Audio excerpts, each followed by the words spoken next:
ಈಗ ನಾವು ಅಪ್ಲಿಕೇಶನ್ ಭಾಗದಲ್ಲಿ ಯಾವ ರೀತಿಯಾಗಿರ್ತಕ್ಕಂಥ ಒಂದು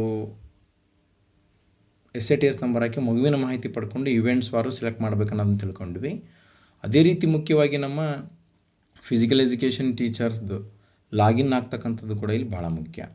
ನೋಡಿ, ಟೀಚರ್ ರಿಜಿಸ್ಟ್ರೇಷನ್ ಫಾರ್ಮ್ ಏನಿದೆ ಅದ್ರ ಮೇಲೆ ಕ್ಲಿಕ್ ಮಾಡ್ತೀರಿ. ಅಲ್ಲಿ ಅವರ ಒಂದು KGD ನಂಬರನ್ನು, ಇಲ್ಲಿ ಗೌರ್ಮೆಂಟ್ ಸರ್ಕಾರಿ ಭಾಗದಲ್ಲಿರ್ತಕ್ಕಂತಹ ದೈಹಿಕ ಶಿಕ್ಷಣ ಶಿಕ್ಷಕರಾಗಿದ್ದರೆ ಅವ್ರ KGID ನಂಬರ್ ಇರುತ್ತೆ, ಅದನ್ನು ಕ್ಲಿಕ್ ಮಾಡಿ ನಾವು ಇಲ್ಲಿ ಎಂಟ್ರ್ ಮಾಡ್ತೀವಿ. ಒಂದು ಪಕ್ಷ ಅವ್ರದ್ದು KGID ನಂಬರ್ ಇರಲಿಲ್ಲ ಅಂತ ಹೇಳಿದ್ರೆ, ಅನುದಾನಿತರದಾದರೆ ಅಲ್ಲಿ ಅವ್ರಿಗೆ ಒಂದು ರೆಫರೆನ್ಸ್ ನಂಬರ್ ಕೊಟ್ಟಿರ್ತಾರೆ, ಅಥವಾ ಮೊದಲ ಒಂದು LIC ಪಾಲಿಸಿ ನಂಬರ್ ಇರ್ತದೆ, ಅದನ್ನು ಅವರಲ್ಲಿ ಎಂಟ್ರಿ ಮಾಡಬೇಕು. ಅನುದಾನ ರಹಿತ ಖಾಸಗಿ ಶಾಲೆಯಲ್ಲಿದ್ದ ಅಂತ ಹೇಳಿದ್ರೆ ಅವ್ರ ಆಧಾರ್ ಕಾರ್ಡಿನ ಸಂಖ್ಯೆಯನ್ನು ಇಲ್ಲಿ ರೆಫರೆನ್ಸ್ ನಂಬರ್ ಆಗಿ ಹಾಕಬೇಕು. ಅವ್ರ ಹೆಸರು, ಈ ನನ್ನ ಹೆಸರು ಮೇಲೆ ನಾನು ಈಗ ಮಲ್ಲಿಕಾರ್ಜುನ್ K ಅಂತೇಳಿ ಇದು ಮಾಡಿದ್ದೀನಿ. ಫಾದರ್ ಹೆಸರು ಮತ್ತು ಸೆಲೆಕ್ಟ್. ನಾವಿಲ್ಲಿ ಮೇಲ್, ನಮ್ಮ ಫಿಸಿಕಲ್ ಎಜುಕೇಷನ್ ಟೀಚರ್ನ ರಿಜಿಸ್ಟ್ರೇಷನ್ ಮಾಡುವಾಗ ಅವರು ಗಂಡು ಮಕ್ಕಳಾಗಿದ್ದರೆ ಮೇಲು ಫಿಮೇಲ್ ಆಗಿ ಸೆಲೆಕ್ಟ್ ಮಾಡ್ತೀವಿ. ಒಂದು ಪಕ್ಷ ಟೀಮ್ ಮ್ಯಾನೇಜರ್ ಆಗಿದ್ದರೆ ಅವ್ರದ್ದು ಕೂಡ ಮೇಲು ಫಿಮೇಲ್ ಸೆಲೆಕ್ಟ್ ಮಾಡ್ತೀವಿ. ನೋಡಿ, ಇಲ್ಲಿ ನಾವು ಫಿಸಿಕಲ್ ಎಜುಕೇಷನ್ ಟೀಚರ್ ಅಂತ ಸೆಲೆಕ್ಟ್ ಮಾಡ್ಕೊಂಡಾಗ ಆ್ಯಸ್ ಎ ಕೋಚು, ಅದನ್ನೇ ನಾವು ಈಗ ಏನಾದರೂ ಕೂಡ ಇಲ್ಲಿ ಟೀಮ್ ಮ್ಯಾನೇಜರ್ನ ಆಯ್ಕೆ ಮಾಡ್ಕೊಂಡಿರ್ತೀವಿ, ಆವಾಗ ಅವ್ರದ್ದು ಮ್ಯಾನೇಜರ್ ಅಂತೇಳಿ ಸೆಲೆಕ್ಟ್ ಮಾಡಬೇಕು. ಇದಿಷ್ಟೇ ವ್ಯತ್ಯಾಸ, ಇಲ್ಲೇನು ಮತ್ತಿದಿಲ್ಲ. ಈ ಪ್ರಕಾರದಲ್ಲಿ ಈಗ ನಾನು ಅವರ ಒಂದು ಡೇಟ್ ಆಫ್ ಬರ್ತನ್ನು 01/07/1983 ನೋಡಿ, ಆ ಒಂದು ಡೇಟ್ ಆಫ್ ಬರ್ತನ್ನು ಇಲ್ಲಿ ನಾನು ಹಾಕ್ತಾ ಇದ್ದೇನೆ. ಈಗ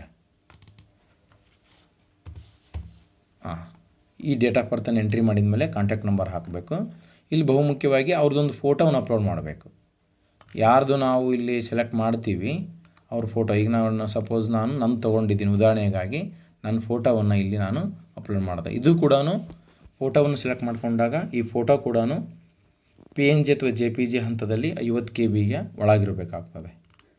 ಇದಿಷ್ಟು ಮಾಹಿತಿಯನ್ನು ಇದು ಮಾಡಿದ ಮೇಲೆ ಇಲ್ಲಿ ಕೆಳಗಡೆ ನಾನು ರಿಜಿಸ್ಟರ್ ಅಂತ ಒತ್ತಿಬಿಟ್ರೆ ಅದು ರಿಜಿಸ್ಟರ್ ಸಕ್ಸಸ್ಫುಲಿ ಅಂತ ಬರುತ್ತೆ. ಈಗ ಇಲ್ಲಿ ಆಲ್ರೆಡಿ ನಾನು ರಿಜಿಸ್ಟರ್ ಮಾಡಿರೋದ್ರಿಂದ ಅದು ರಿಜಿಸ್ಟರ್ ಆಲ್ರೆಡಿ ಅಂತ ಬರ್ತದೆ. ಈ ಪ್ರಕಾರದ ಮಾಹಿತಿಯನ್ನು ನಾವುಗಳು ಸಂಪೂರ್ಣವಾಗಿ ತುಂಬಿದ ಮೇಲೆ ಇದೇ ಪ್ರಕಾರವಾಗಿ ಮತ್ತೆ ನಾವು ಆ್ಯಡ್ ಮಾಡ್ತಾ ಹೋಗ್ಬೋದು. ಈಗ ಒಂದು ಫಿಸಿಕಲ್ ಎಜುಕೇಷನ್ ಟೀಚರ್ದು ಮಾಡ್ತೀವಿ, ಆಮೇಲೆ ಕೋಚಸ್ದು ಮಾಡ್ತೀವಿ. ಈ ಪ್ರಕಾರದಲ್ಲಿ ನಾವು ಆ ಶಾಲೆಯ ತಂಡ, ಒಂದು ಬಾಲಕಿಯರ ತಂಡ ಇತ್ತು ಅಂತ ಹೇಳಿದ್ರೆ ಕಂಪಲ್ಸರಿಯಲ್ಲಿ ಬಾಲಕಿಯರ ಒಂದು ಮಹಿಳಾ ಕೋಚಿನ ಹೆಸರನ್ನು ಕೂಡ ಹಾಕಿ ಅವ್ರ ಮಾಹಿತಿಯನ್ನು ತುಂಬಿ ಈ ಪ್ರಕಾರದಲ್ಲಿ ಆ್ಯಡ್ ಮಾಡಬೇಕಾಗಿರ್ತಕ್ಕಂಥದ್ದು ಕಡ್ಡಾಯ ಆಗಿರ್ತದೆ.